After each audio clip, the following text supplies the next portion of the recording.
con nosotros hoy. El pastor Ernei es pastor ordenado y maestro de la palabra, reconocido ministerialmente por la Iglesia Cruzada Cristiana en Colombia, bachelor en Teología de Visión University, California, Estados Unidos. Es profesional en Ciencias Bíblicas de la Corporación Universitaria Minuto de Dios, licenciado en Educación con énfasis en Educación Religiosa, magíster en Teología de la Biblia de la Universidad San Buenaventura y además ha sido pastor por 36 años de la Iglesia Cruzada Cristiana. También coordinador y maestro del Instituto Bíblico Patricio Simes por 35 años. Entonces, sabemos que esa enseñanza de hoy va a estar poderosa. Bienvenido, profesor Ernei. Estamos muy felices de tenerte aquí y muy alegres también de lo que vamos a aprender. Bueno, buenas noches, Angie, y a todos los ministros que están esta noche conectados, y a todos los hermanos en Cristo, a todas las personas que aman la palabra del Señor, porque nos une mucho la palabra del Señor, eh, inclusive en todas las religiones. La palabra del Señor ha sido algo, un puente que nos ha unido mucho y nos ha ayudado a crecer, ¿no? En la fe y espiritualmente también. Pues bueno, esta noche tenemos un tema interesante que es sobre Jerusalén, ¿no? Que como todos sabemos, Jerusalén ha sido y es y será, ¿no? Una ciudad muy importante. Algunos teólogos, predicadores, muy estudiosos de la palabra, dicen que es el reloj de Dios en el mundo, ¿no? Está en el ombligo del mundo y para Dios ha sido y será siempre muy importante esta ciudad de Jerusalén. Ahorita es el foco, es de tres religiones, ¿no? Y muy importante.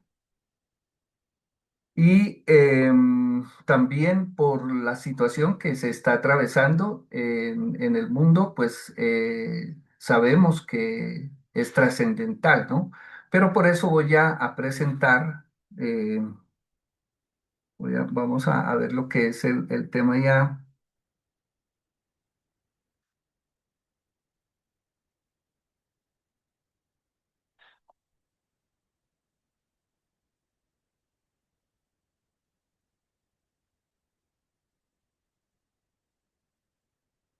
Bien, se trata de la Jerusalén terrenal, la que inició aquí, ¿no? A la Jerusalén celestial, desde la Jerusalén terrenal del Génesis, ¿no? Hasta la Jerusalén celestial del Apocalipsis. Por eso es un recorrido histórico y teológico, ¿no? Teológico. Em, es interesante, ¿no? Ver cómo también la ciudad de Jerusalén es transversal en la Biblia, ¿no? Que la encontramos desde el principio hasta el fin, ¿no? Entonces tenemos que Jerusalén en la Biblia, se nos habla de la ciudad de Jerusalén, la importancia de ella de 650 veces en el Antiguo Testamento y en el Nuevo Testamento 139 veces. Esto, pues, esta fuente del Diccionario Teológico del Nuevo Testamento de Lothar Cohen. Encontramos allí todos estos apuntes que son muy interesantes para conocer mucho sobre Jerusalén. El significado primitivo de Jerusalén es fundación de Salem, ¿no? Salem es el nombre de la ciudad en tiempos de Abraham, cuando reinaba allí Melquisedec, que se nombra de él en Hebreos. Bueno, ahora lo vamos a ver, pero en Génesis 14, 18, nos dice cuando al oír Génesis 14, verso 18 dice, entonces Melquisedec, que era rey de Salem y sacerdote del Dios Altísimo, sacó pan y vino y lo bendijo así, bendito seas Abraham del Dios Altísimo, creador de los cielos y de la tierra, y bendito sea el Dios Altísimo que puso en tus manos a tus enemigos y le dio a Abraham los diezmos de todo. Bueno, nos referimos al encuentro de Melquisedec, que le sale al encuentro a Abraham, ¿no? Como nos sale al encuentro a todos nosotros. Ya aquí vemos algo muy teológico, ¿no? Ese encuentro de Dios con nosotros, cómo Dios se acerca a nosotros, cómo el Señor nos busca, cómo el Señor nos bendice, porque le entregó a los reyes que combatían con él. Pero, y esa comunión tan especial que nos habla desde el principio, cuando le da pan y vino, que nos conmemora una comunión, ¿verdad? Esa comunión que siempre ha querido Dios estar con nosotros, ¿no?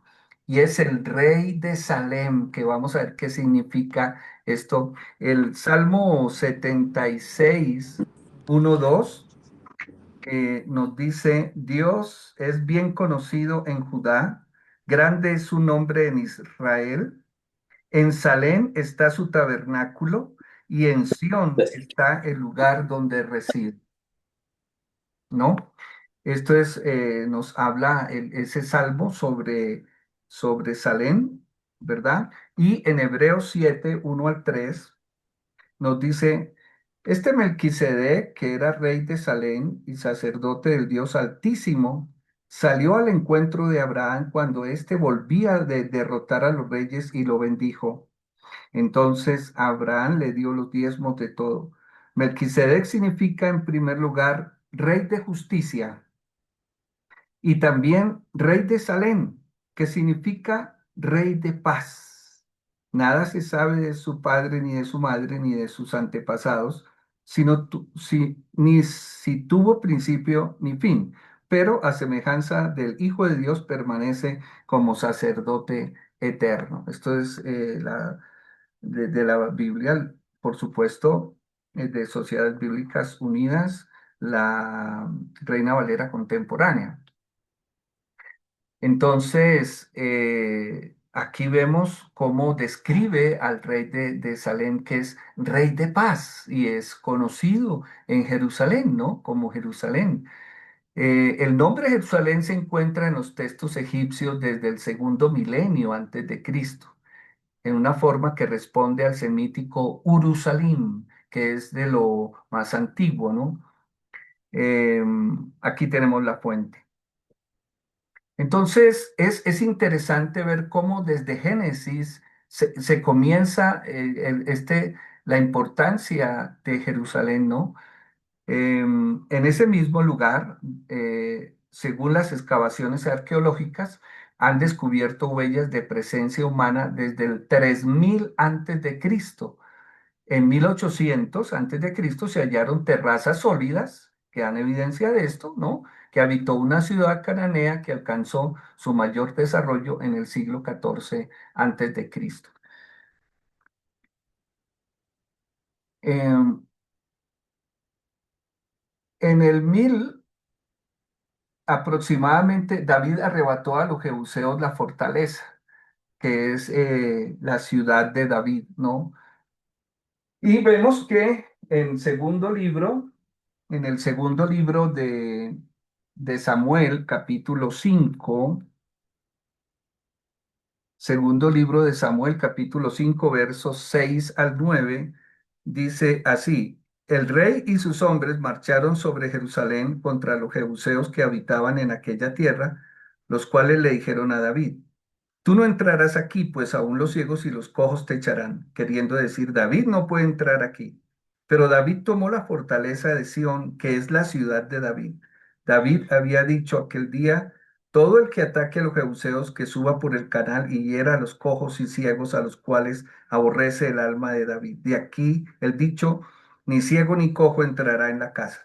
David se instaló en la fortaleza y le puso por nombre la ciudad de David. Eh, También se ve que él trasladó el arca de la alianza a la ciudad de David. También encontramos esto en eh, segundo de Samuel 6:12. Dice, cuando se le avisó al rey David, el Señor ha bendecido la casa de Obed Edom y todo lo que tiene a causa del arca de Dios. Fue David y trasladó con alegría el arca de Dios de casa de Obed-Edom a la ciudad de David. También el rey David levantó un altar en la era de Araúna Jebuseo para calmar el azote de una peste. También lo encontramos en el segundo de Samuel, capítulo 24, versos 21 y 25. Dice así, segundo de Samuel 24, 21, y dijo, ¿por qué viene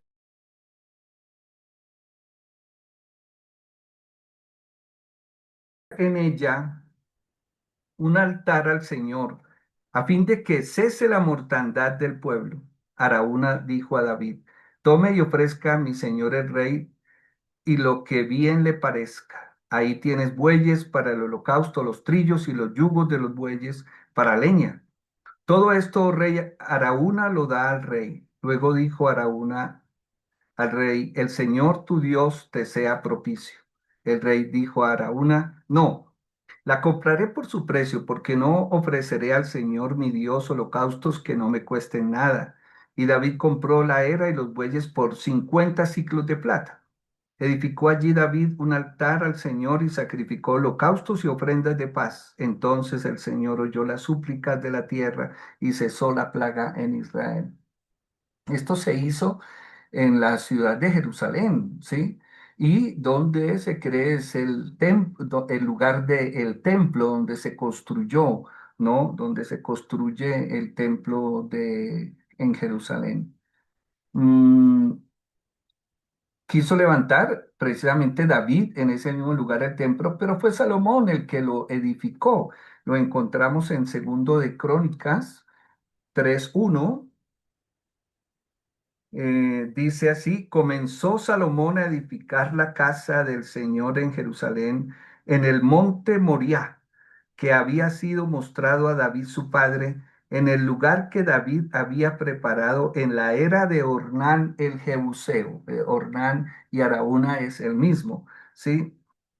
Y comenzó a edificar en el mes segundo a los 2 días del mes en el cuarto año de su reinado.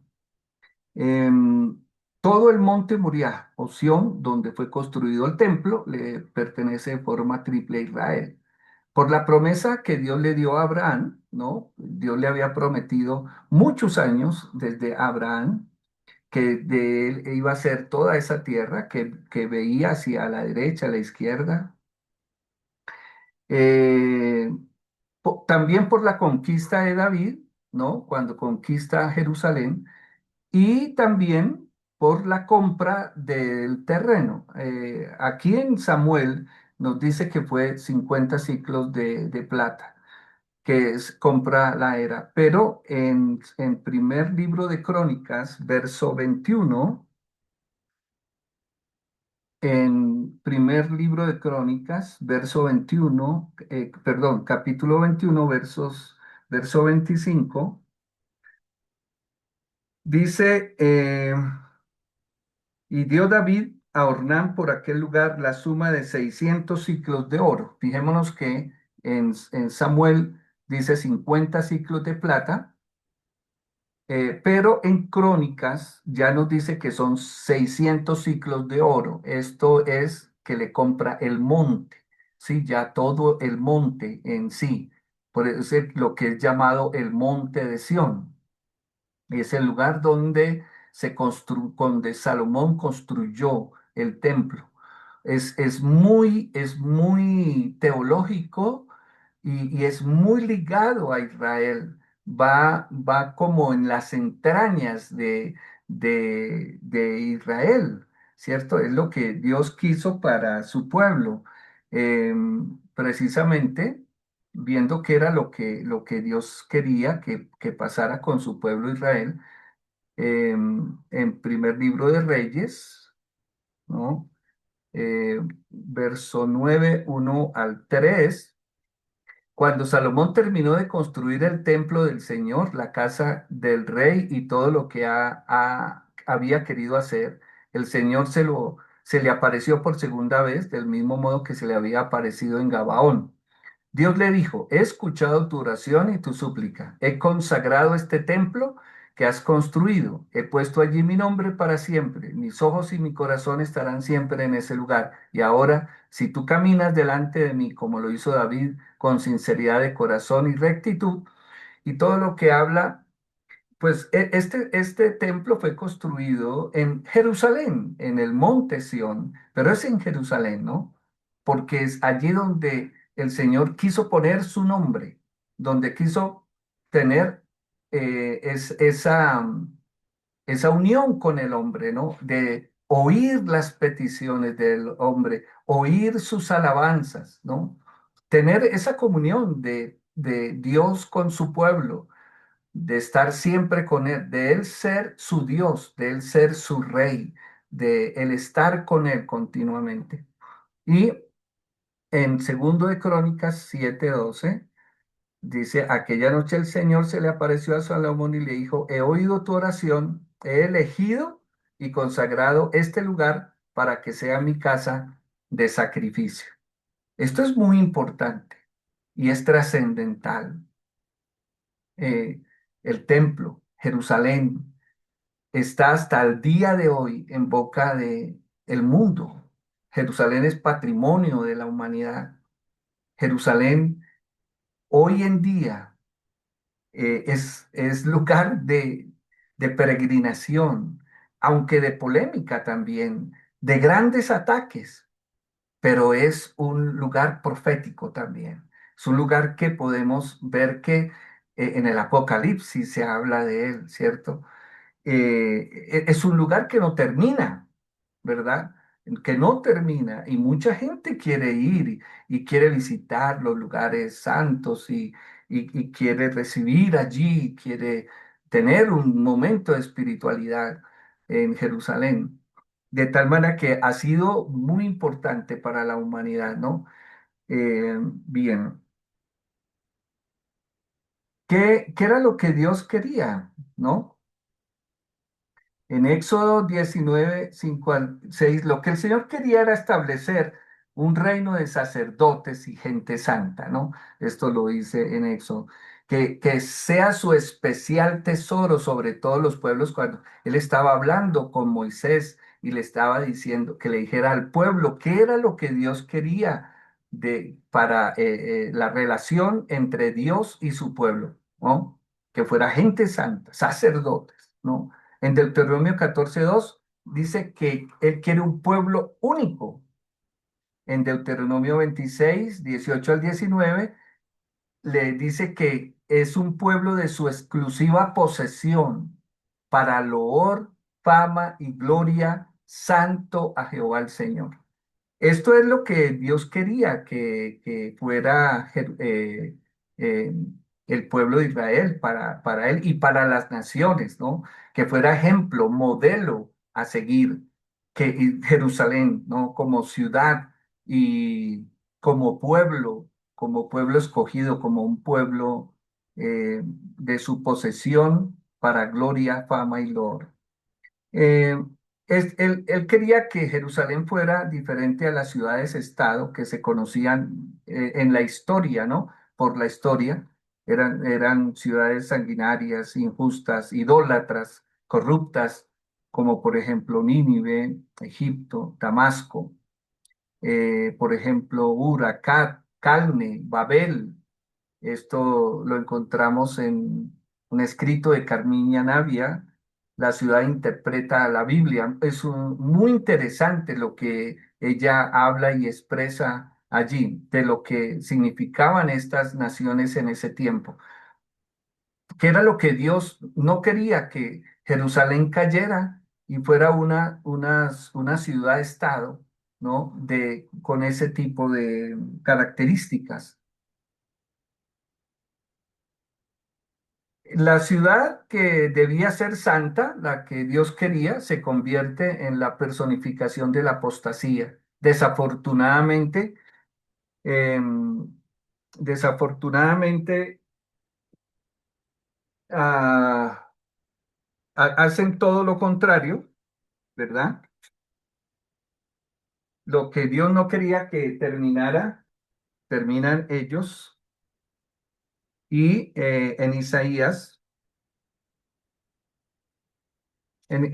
capítulo 1, verso 21 al 23, dice, ¿cómo te has convertido en ramera, tú, la ciudad fiel? Llena estuvo de justicia, en ella habitó la equidad, pero ahora la habitan los homicidas. Tu plata se ha convertido en escorias, tu vino está mezclado con agua. Tus gobernantes son rebeldes y cómplices de ladrones. Todos aman el soborno y van tras las recompensas. No hacen justicia al huérfano ni llega a ellos la causa de la viuda. Es triste y lamentable por lo que llegó a pasar en Jerusalén y en lo que se convirtió. El Señor reprocha por medio de los profetas y desde antes, desde mucho tiempo antes, desde el 800 antes de Cristo, por ejemplo, con Amós, con Oseas, que les hablan los gobernantes a los reyes, ¿no? Y les habla también por Elías. En este caso aquí, entre más aproximadamente los 700 años con con Isaías y también habla por medio de Jeremías, ¿no? Unos 600 años antes de Cristo. Y dice que es una ciudad llena de violencia, ¿no? Es una ciudad que pasa por un momento difícil. Por ejemplo, en Jeremías capítulo 6,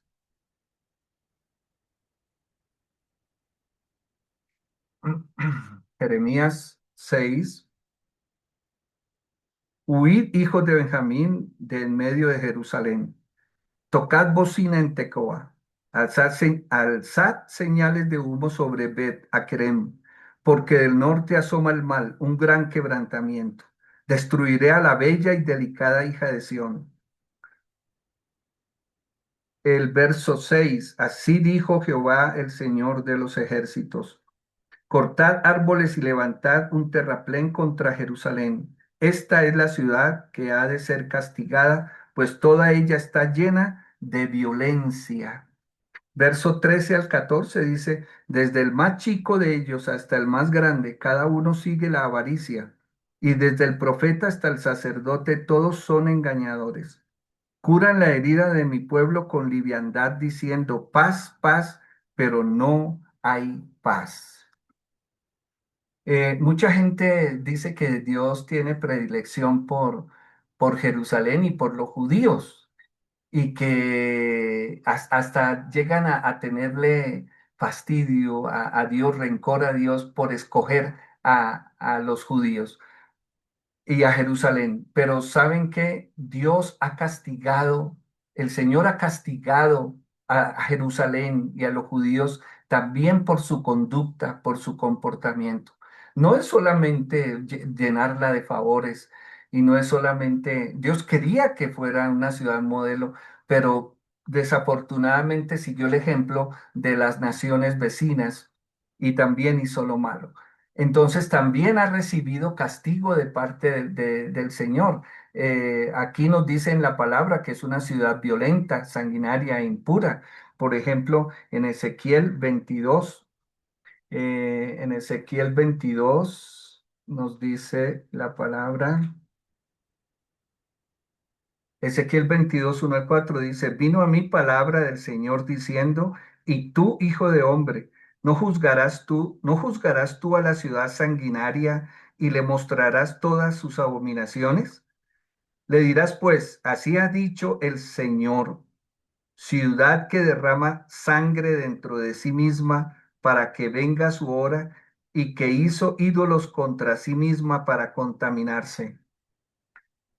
Mm, En tu sangre que derramaste has pecado y te has contaminado con tus ídolos que hiciste. Has hecho que tu día se acerque y has llegado al término de tus años. Por tanto, te he dado en oprobio a las naciones, en escarnio a todas las tierras. Es triste y lamentable por lo que pasa Jerusalén en ese tiempo, ¿no? Sofonías también lo dice.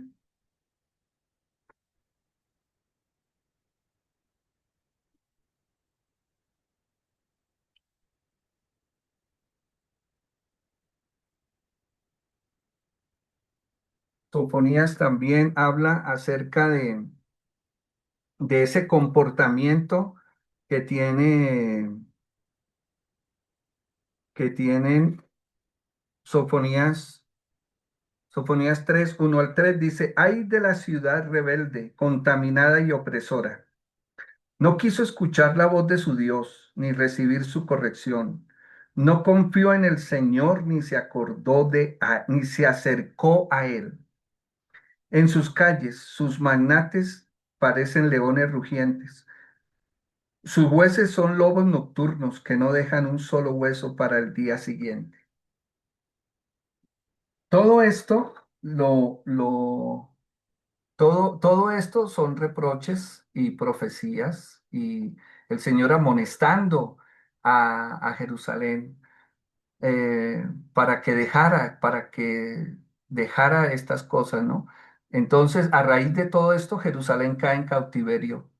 En el 500 del 587, 586 aproximadamente, Nabucodonosor toma a Jerusalén, lo lleva en cautiverio, lo lleva a Babilonia.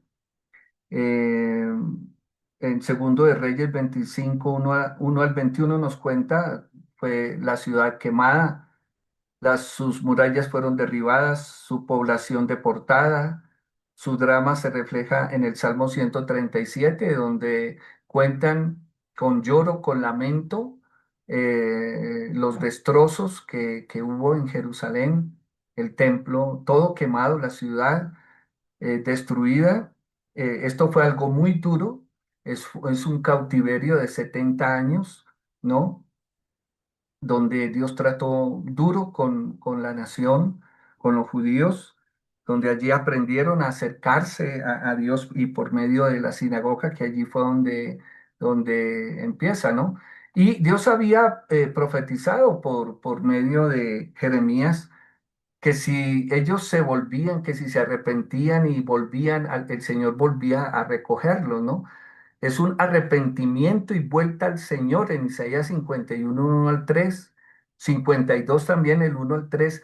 Hay una transformación y el profeta anuncia no solamente una dimensión topográfica, sino ideal, un símbolo de su supremacía espiritual, ¿no? Ahí llama el Señor a un arrepentimiento genuino, como nos lo hace hoy día, ¿sí? Nosotros a veces queremos ser muy santos o estar con Dios o estar cerca a Él. Y queremos estar cerca a Él, pero cometemos errores a veces. Cometemos errores. A veces pecamos, como dijo el salmista, líbrame de los que me son ocultos. Líbrame de los pecados que me son ocultos, pero a veces fallamos delante de Dios y debemos estar en un continuo arrepentimiento, en un continuo acercamiento hacia Dios, como lo tuvieron en este caso los judíos, los deportados y todo esto, porque allí Dios trató con ellos grandemente, ¿no? Esta apreciación se trata de una interpretación, como estamos viendo, teológica interna al texto de Isaías, de Jeremías, de una vuelta a Dios, de cómo Dios por medio de los profetas los llama a ese arrepentimiento, ¿no? Inclusive desde antes, de cuando los trata como, los quiere tratar como una esposa, desde Oseas, ¿sí? Unos 800 años antes, 750 años, eh, más o menos, allí el Señor quería una relación con ellos muy estrecha, amar como el hombre debe amar a una mujer, a su esposa, ¿no? Desde ahí se ve cómo Dios quiere ser el esposo de Israel, ¿verdad? Em, y para seguir en este recorrido histórico por Jerusalén, en el 445 a.C., por mandato de Artajerjes I, rey de Persia, se levantan nuevamente las murallas en Jerusalén y se reconstruye el templo con Nehemías y Esdras. Esta historia la tenemos en estos dos libros de Nehemías y Esdras. Pero ya después, en el 332, Alejandro Magno, que es el emperador o rey griego, viene en el 167, Antíoco Epífanes profanó el templo, Se cuenta que de él habla la abominación desoladora. eh, eh, Él sacrificó un cerdo en el templo, ¿no?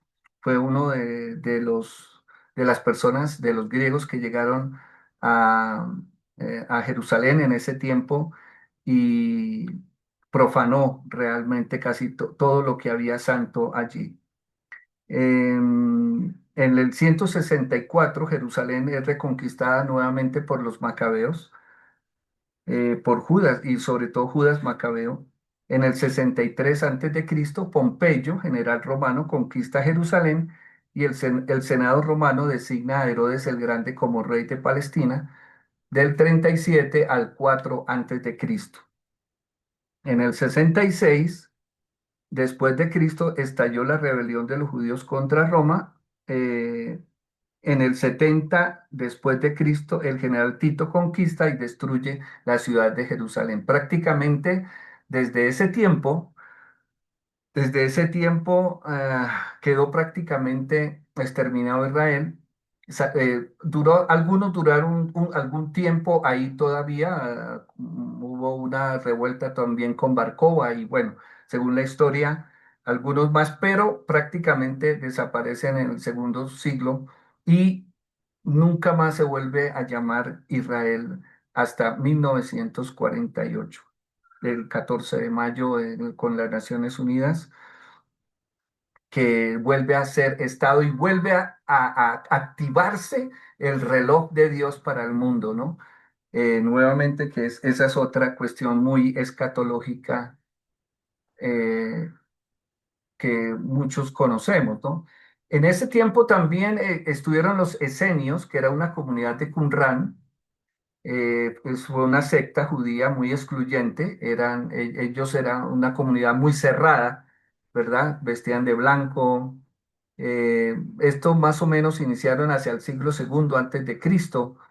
Y esto porque no asistían al templo, porque ellos creían que era un sacerdocio indigno, no iban al templo, ¿no? Porque ni asistían a las reuniones que hacían los judíos, porque ellos decían que el sacerdocio era indigno, los que estaban gobernando en ese tiempo en Israel, ¿no? Y construyeron una especie de Nueva Jerusalén en Qumrán, ¿no? Con las medidas que están en Ezequiel 40 y 48. Ellos pensaban que esa era la Nueva Jerusalén, ¿sí? La que ellos mismos estaban construyendo ahí y por eso ellos se creían únicos y muy santos, aunque procuraban vivir la ley y los profetas, la Torá, y con muchas leyes, ¿no? Muchas leyes, bastantes leyes ceremoniales y esto. Entonces ellos creían que esta era la Nueva Jerusalén. En los evangelios, ya Mateo, Jerusalén es llamada la ciudad santa. Esto encontramos en Mateo 4:5 y 27:53. Y también en el Apocalipsis 11:2. Estas son las referencias donde se le llama ciudad santa. La ciudad del gran rey, también en Mateo 5:35. Y una vez con la connotación teológica como la ciudad que mata a los profetas. Lucas 13:33 al 35. Cierto que Jesús dice así: ay de ti, Jerusalén, Jerusalén, que matas a los profetas y apedreas a los que te son enviados. Cuántas veces quise juntarte como la gallina junta sus polluelos debajo de sus alas y todo eso. Y él llora, ¿no? Viendo a Jerusalén y esto. En Mateo se anuncia el nacimiento del Mesías como esperanza para el pueblo de Israel, 2:3. Y en Marcos ya es cuando es condenado por el Sanedrín, en 14:55 al 56 y capítulo 15:6 al 15, donde habla que la cortina del templo se rasga para indicar el final del antiguo pacto. Entonces aquí se abre el camino a la presencia directa con el Señor. Esto es muy teológico, ¿no? Nuevamente la presencia del Señor con nosotros, que Él rompe lo que sea para tener la comunión directa con nosotros como la tuvo con Abraham cuando le sale al encuentro Melquisedec, ¿no? En el Evangelio de Juan, el ministerio del Señor se desarrolla por completo en Judea y prácticamente en Jerusalén. Expulsó a los mercaderes del templo y al pedirle a los judíos un signo que avalase ese gesto gravísimo, les habló del santuario de su cuerpo que sustituiría el templo. Juan 2, 19 al 21, cuando él dice que destruyan ese templo y en 3 días lo levantará. Y ahí dice que hablaba del templo de su cuerpo. Y dice que en el versículo siguiente que ellos entendieron entonces las escrituras y entendieron que hablaba de su cuerpo, ¿no? Mm, ya en Hechos de los Apóstoles, la iglesia primitiva comienza en Jerusalén. Allí comienza en Jerusalén, ¿no?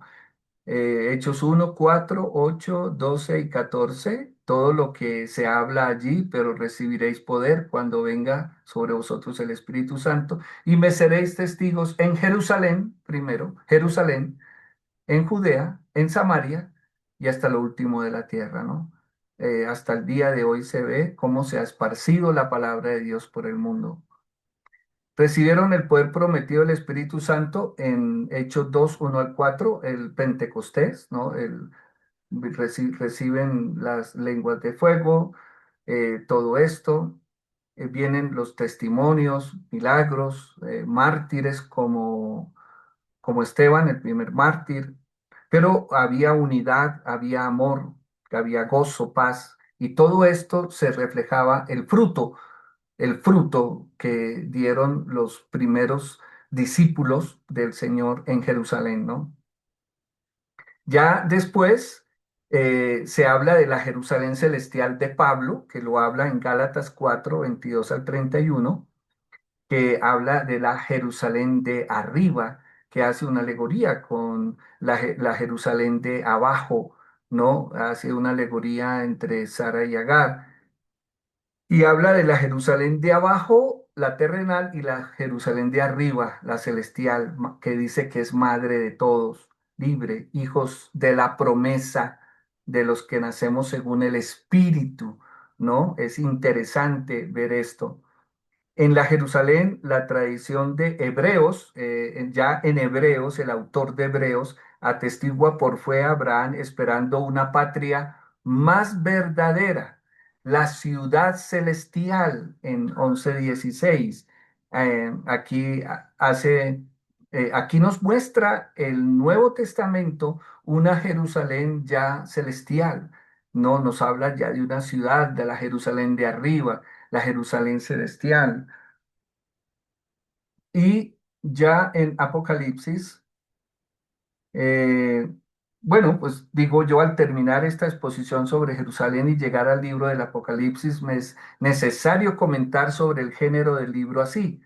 La Universidad Católica de Oriente indica que el género apocalíptico es propio de los dos testamentos. Se caracteriza por utilizar la profecía, los símbolos y el lenguaje misterioso para comunicar un mensaje de esperanza al pueblo perseguido.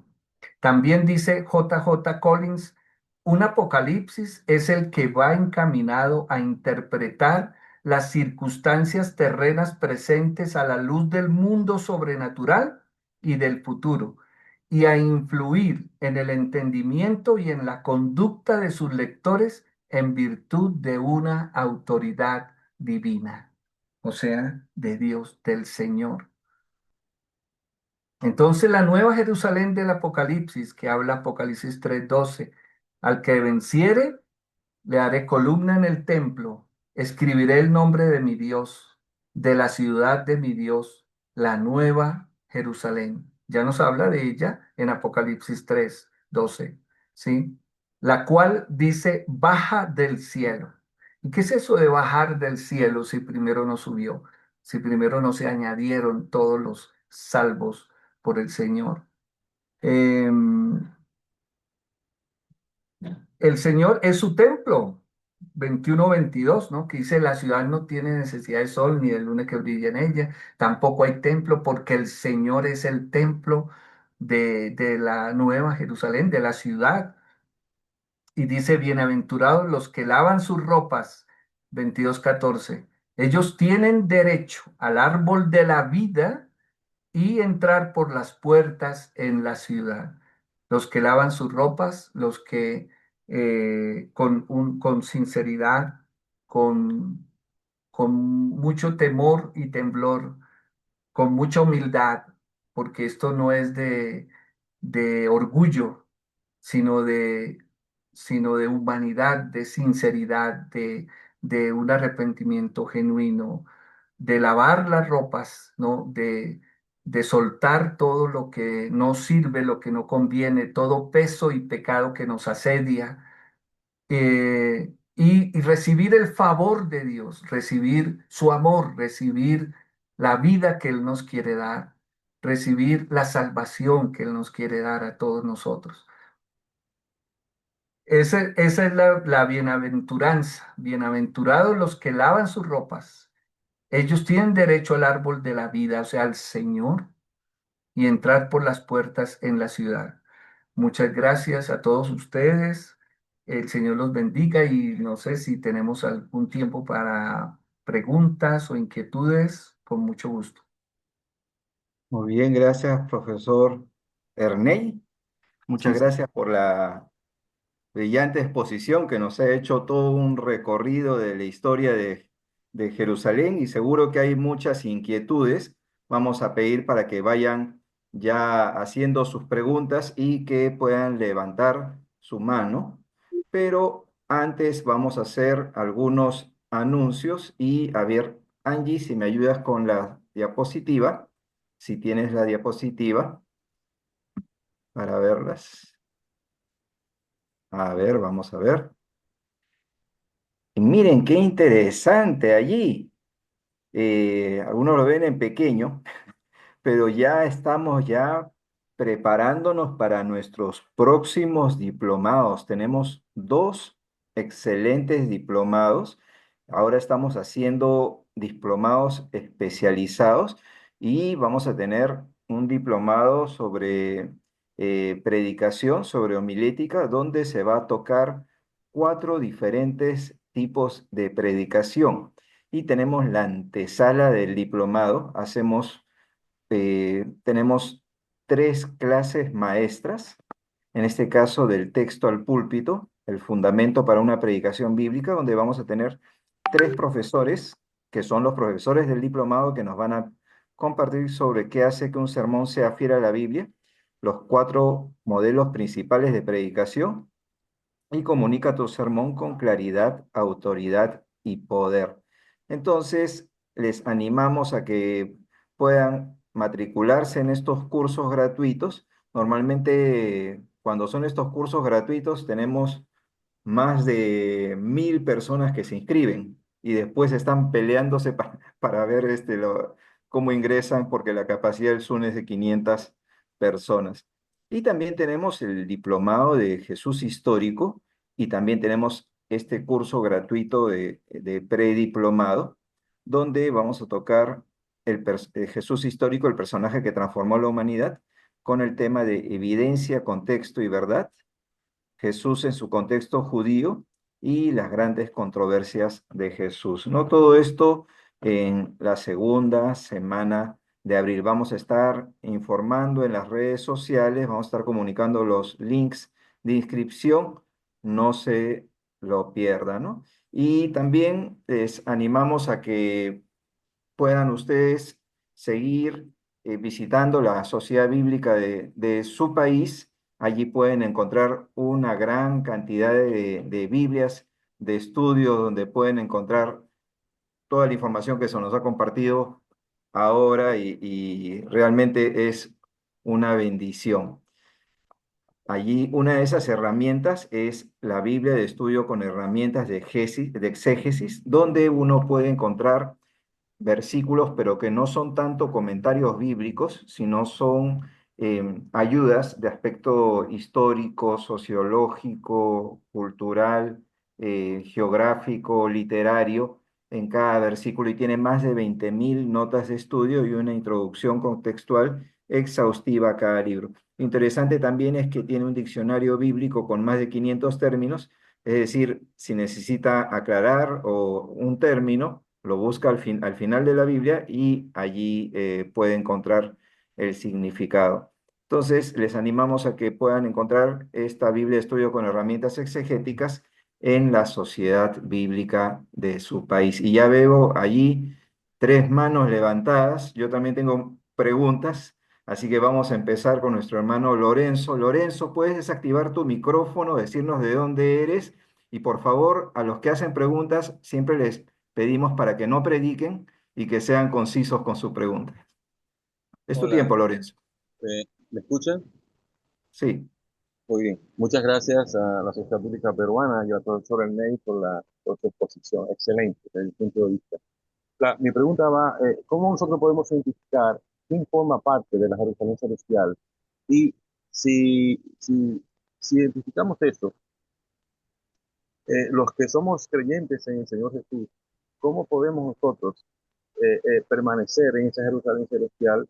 Porque se habla mucho de eso. Y esa es solamente mi pregunta para el profesor. Em, Le entendí que quienes conforman Así es. la ciudad celestial. Sí, ¿quiénes forman parte de ella actualmente? Actualmente, Sí, bueno, actualmente pues está habiendo una congregación de las personas que han muerto en Cristo Jesús, los que durmieron, como dice Pablo, los que han muerto, es la iglesia de todos los siglos, desde Abel. ¿Sí? Desde Abel, los que recogió el Señor en el seno de Abraham cuando él muere y lleva ya al paraíso, cuando le dijo al ladrón de su lado, hoy estarás conmigo en el paraíso. Cuando él prometió un paraíso, no al que estaba ahí. Entonces creemos que los que mueren en Cristo van a este lugar. Es un lugar, yo creo que aquí nos meteríamos mucho, así, el cielo es extenso, el cielo es, no podemos, se dice que hay tres cielos, ¿no? Entonces, puede ser una parte del cielo, así como hay también en el infierno partes, ¿no? Como se habla, el lugar de tormento, el lago de fuego, o el Tártaro, el Gehenna, el Sheol. Bueno, es profundo esto, ¿no? Es muy, no acabaríamos esta noche, pero en sí, los que han muerto en Cristo, los que han creído en Él, los que lo han aceptado como Señor y Salvador y han vivido una vida, los que obedecen la palabra de Dios, ¿no? Es muchísimas gracias, profesor. Muy bien, continuamos con el pastor Manuel Guanipa. Manuel, puedes abrir tu micrófono, decir de dónde eres y hacer la pregunta al profesor. Buenas noches, Dios les bendiga. Soy de Venezuela, pero resido en Bogotá. Mi pregunta eh, mm, tiene que ver mucho con todo este tema bélico que hay en el Medio Oriente, que si Jerusalén, que si Israel es, hoy por hoy sigue siendo el pueblo de Dios. La reseña cronológica que el maestro nos realizó hoy nos permite entender de que no hay una predilección de Dios por este pueblo, sino sencillamente está sujeto a la misericordia de Él. A Él le plació escoger este pueblo. Todo lo que hoy podemos recibir nos es útil para hacer un tipo de apologética en función de esto, porque mire, es impresionante la cantidad de personas que se me acercan y me hablan sobre este tema, porque dicen, ¿cómo es posible de que Dios esté apoyando todo lo que está sucediendo? Obviamente, hay cualquier cantidad de antecedentes para, podríamos decir que Israel siempre ha estado en guerra, ¿no? Podemos decirlo entre comillas. No sé, ¿qué me puede orientar en función de esto el maestro? Buenas noches. bueno. Buenas noches. Voy a tratar de ser muy breve en el asunto. Estos asuntos escatológicos son difíciles y mm, hay muchas posturas. En el Apocalipsis, por ejemplo, hay muchas posturas y los temas escatológicos. Yo aprendí de un pastor en Cúcuta, me dijo, Pastor Ernest, en el Apocalipsis nadie jamás tiene la última palabra. Ningún pastor predicador, ni teólogo, ni nada, nadie tiene la última palabra. Hay muchas posturas y posiciones. Yo creo, o sea, personalmente creo que Dios tiene un guardado para Israel, ¿sí? El pueblo escogido de él es la iglesia, ahorita es la iglesia, ¿sí? La iglesia, los cristianos, los conglomerados en Cristo, mejor dicho, los conglomerados en Cristo, los creyentes en Cristo Jesús. El que cree en el Hijo tiene al Padre, el que tiene al Padre tiene al Hijo, sí, bueno. Es, es, es esta la iglesia, pero él tiene un guardado con Israel. Escatológicamente y por el Apocalipsis, vemos que Dios sí tiene un tiempo para Israel como pueblo y se está viendo y está llegando más rápido de lo que nosotros pensamos. Él tiene el tiempo del fin, va a ser con Israel exclusivamente, la iglesia ya no estará, porque esta es una de las posiciones, ¿no? Y la iglesia no estará, pero él tiene su guardado con Israel, ¿no? Y él lo va a defender y lo van a atacar, van a hacer guerra contra los santos, algunos van a vencer todo esto, pero él al final va a sacar la cara, como dice, por su pueblo. Él tiene su guardado con Israel, eso es lo que se ve escatológicamente. Bueno. Continuamos. Le voy a pedir a Marco Antonio Torres que habilite su micrófono y que pueda formular su pregunta. Amén. Buenas tardes, Dios les bendiga. ¿Me escuchan? Sí, Sí, sí. ¿de dónde eres, Marco Antonio? Mi nombre es Marco Antonio Torres, les hablo de Tijuana, Baja California, México. Bienvenido, Ah, hermano. gracias. Lo felicito por su charla, estuvo muy interesante. Y pues me creó una pregunta que me ha estado, ya la ha estado, ha estado en mi cabeza ya desde un poco tiempo para acá. Eh, Quiero preguntarle si el Israel de hoy será el mismo Israel de los tiempos de Salomón o no sé, de su hijo Roboam. ¿Será el mismo Israel el que existe hoy? Porque apenas unos días un ministro de una iglesia me dijo que el presidente ahorita, Benjamín Netanyahu, que no es judío. Entonces, ¿qué será? Entonces, mi pregunta es esa: es la misma nación que está ahorita a la que existía hace los tiempos de Salomón? Es que creo que no entendió muy bien la pregunta. Eh, o sea, es que, perdóname, pero es que no entiendo bien la pregunta. O sea, es que es como difícil de o comprender que sea la misma literalmente o espiritualmente No, sí, literalmente. no, si es literalmente no puede ser, ¿no? O sea, de que esté en ese tiempo, pues no.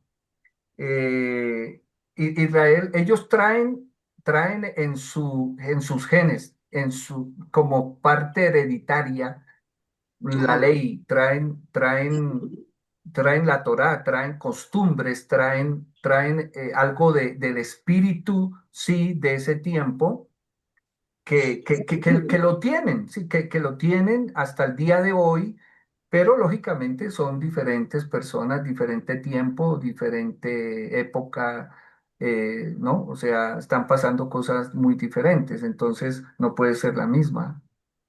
Sí, me imagino, porque por ejemplo yo soy mexicano y pues nosotros descendemos de los mexicas, pero vinieron los españoles y se mezclaron con los mexicas y ya no somos originales, ya estamos mezclados, ya no tenemos sangre pura, por decirlo así, ni de mexicas, de los aztecas, ni de los españoles, ya es una mezcla, ¿verdad? Entonces, no sé si así será en ese caso con ellos hoy. Bueno, en ese caso es que el pueblo judío se ha identificado por ser judío de herencia de padre judío.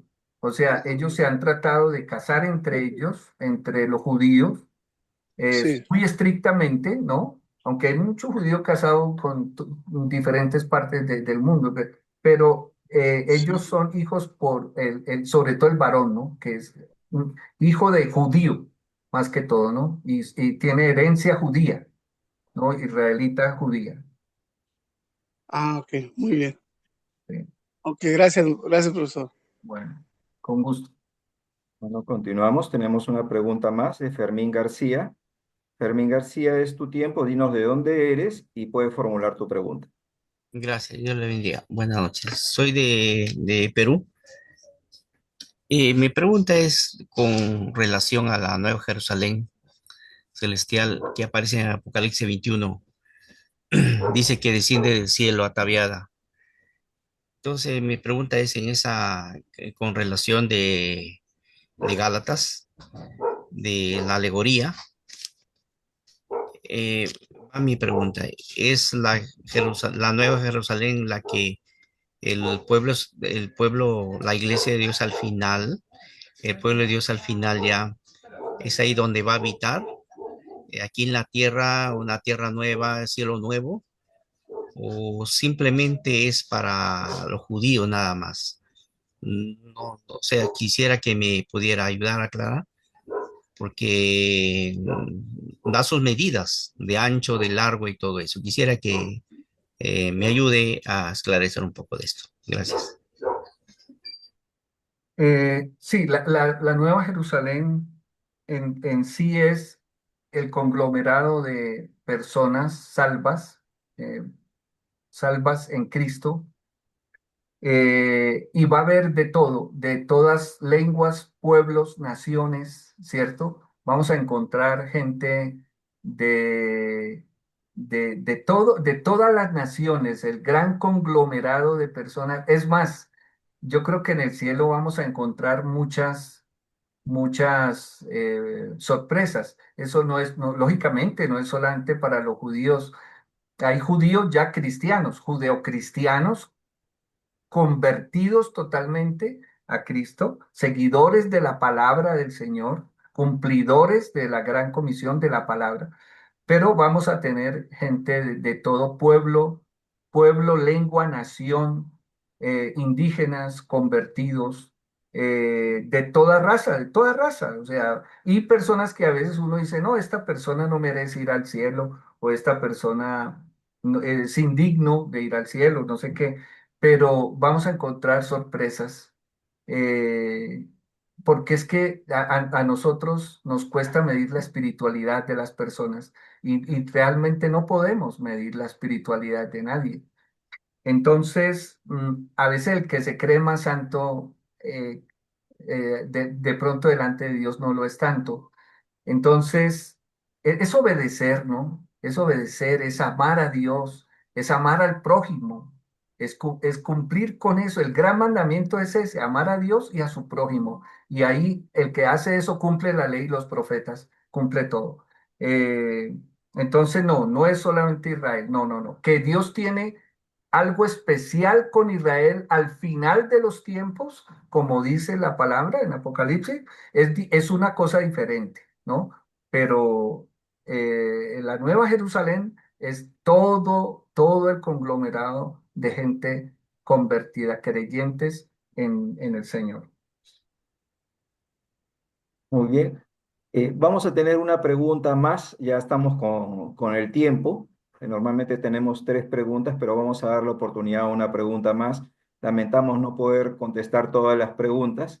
Así que le voy a pedir a la persona que está ahí, Oppo CP, que pueda habilitar su micrófono para que pueda hacer su pregunta.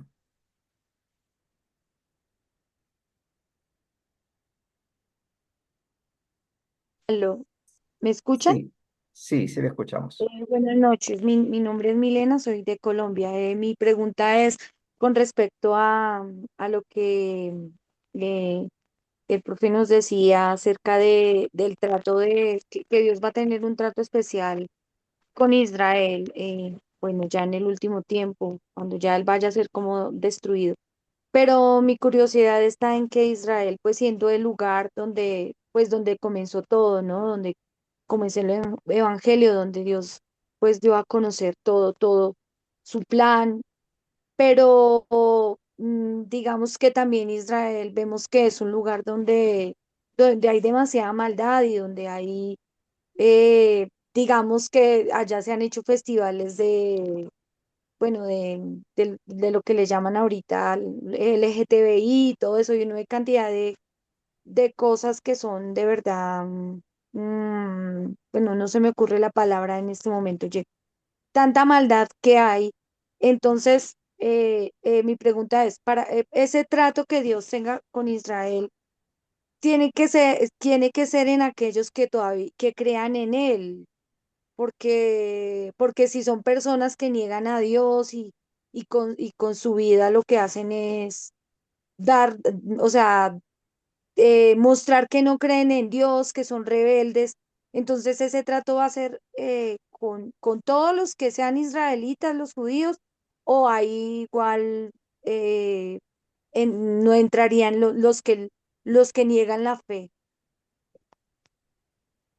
El tiempo del fin, como lo dice el último capítulo de Daniel 12, que es para el tiempo del fin, es para el pueblo, dice, para lo que está sellado para tu pueblo, le dice a Daniel. Y en muchas partes, ¿no? O sea, el final es algo que Dios va a hacer con Israel exclusivamente.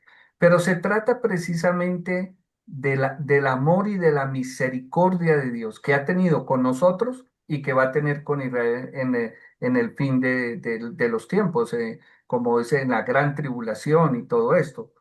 Pero es el amor de Dios, por ejemplo, como nosotros éramos rebeldes, nosotros íbamos a esos conciertos, nosotros pecábamos de una y de otra forma, y nosotros no creíamos en Dios.